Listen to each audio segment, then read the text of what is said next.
Hi friends, good morning. ಹೇಗಿದ್ದೀರೆಲ್ಲರೂ? ನಾನು ಇವತ್ತು ಬಂಗಡೆ ಮೀನು ತಂದಿದ್ದೀವಿ. ಅದರದೊಂದು ಮಂಗಳೂರು ಸ್ಟೈಲ್ನ ಬಂಗಡೆ ಗಸಿ ಮಾಡುವ. ನಾನು ಹೇಗೆ ಮಾಡೋದಂತೇಳಿ ತೋರಿಸ್ತೀನಿ ನಿಮಗೆ. ಈಗ ಬಂಗಡೆ ಮೀನಿಗೆ ಗಸಿಗೆ ಕೊತ್ತಂಬರಿ, ಜೀರಿಗೆ, ಓಂಕಾಳು, ಮೆಂತೆ ಮತ್ತು ಸಾಸಿವೆ ಮತ್ತು ಇಷ್ಟು ಮೆಣಸು, ಇದನ್ನು ಮತ್ತು ಅರ್ಧ ತೆಂಗಿನ ಹೋಳು ನೋಡಿ ಇಷ್ಟು, ಮತ್ತು ಇದರಲ್ಲಿ ಟೊಮೆಟೊ, ನೀರುಳ್ಳಿ, ಬೆಳ್ಳುಳ್ಳಿ ಇಷ್ಟನ್ನು ನಾವು ಚೆನ್ನಾಗಿ ಹುರಿಬೇಕು. ಇವಾಗ ಎಲ್ಲವನ್ನು ಹುರಿಬೇಕು. ಹುರಿದ ನಂತರ ಅದನ್ನು ಇದು ರುಬ್ಬಬೇಕು. ನಾವು ಮಿಕ್ಸಿಗೆ ಹಾಕಿ ರುಬ್ಬುವ. ಅದು ನೈಸ್ ಆಗಬೇಕು, ತುಂಬ ನೈಸ್ ಆಗಬೇಕು. ನೋಡಿ, ನಾನು ತೋರಿಸ್ತೀನಿ ಇವಾಗ. ಇದನ್ನೆಲ್ಲ ನಾನೀಗ ಹುರಿತೇನೆ.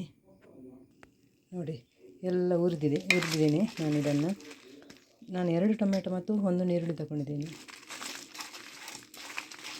ಚೆನ್ನಾಗಿ ಹುರಿದ ನಂತರ ಇದನ್ನು ಹುರಿಯುವುದು ಯಾಕೆಂದರೆ, ನಾವು ಪದಾರ್ಥ ಮಾಡಿದ ನಂತರ ಫ್ರಿಜ್ಜಲ್ಲಿ ಇಡಬೇಕಂತಿಲ್ಲ, ಹೀಗೇ ಬಿಸಿ ಮಾಡಿ ಇಡ್ಬೋದು, ಏನೂ ಹಾಳಾಗೋದಿಲ್ಲ ಇದು. ಇದಕ್ಕೆ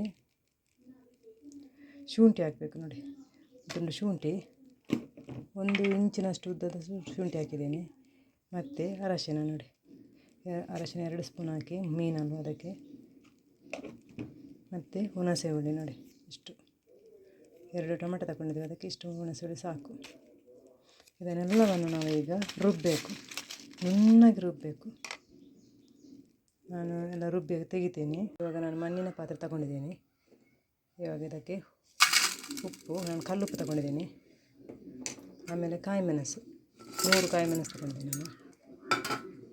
ಆಮೇಲೆ ರುಬ್ಬಿದ್ದ ಮಸಾಲೆಯನ್ನು ಇದಕ್ಕೆ ಹಾಕಬೇಕು.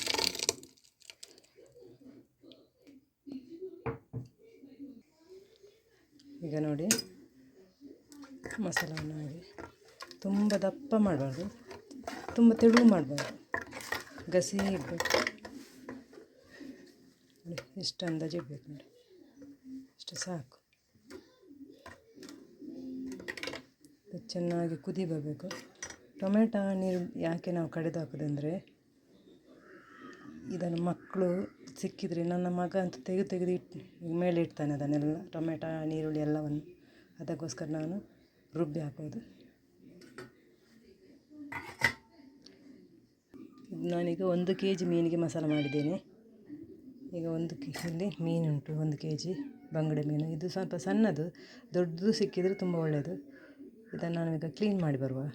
ಈಗ ನೋಡಿ, ಮೀನು ಕ್ಲೀನ್ ಮಾಡಿ ಅರಶಿನ ಹಾಕಿಟ್ಟಿದ್ದೇನೆ.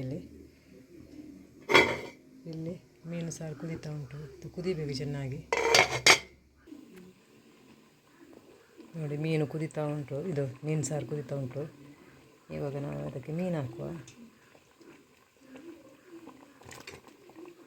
ಮೀನು ಹಾಕಿದ ನಂತರ ಸ್ಪೂನು ಸ್ವಲ್ಪ ಹಾಕಬಾರ್ದು,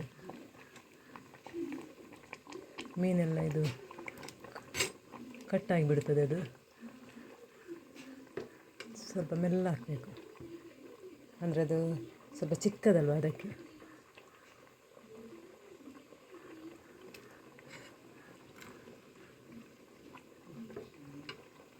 ಕೊತ್ತಂಬರಿ ಸೊಪ್ಪನ್ನು ಹಾಕ್ತಾಯಿದ್ದೇನೆ ನಾನು ಅದಕ್ಕೆ.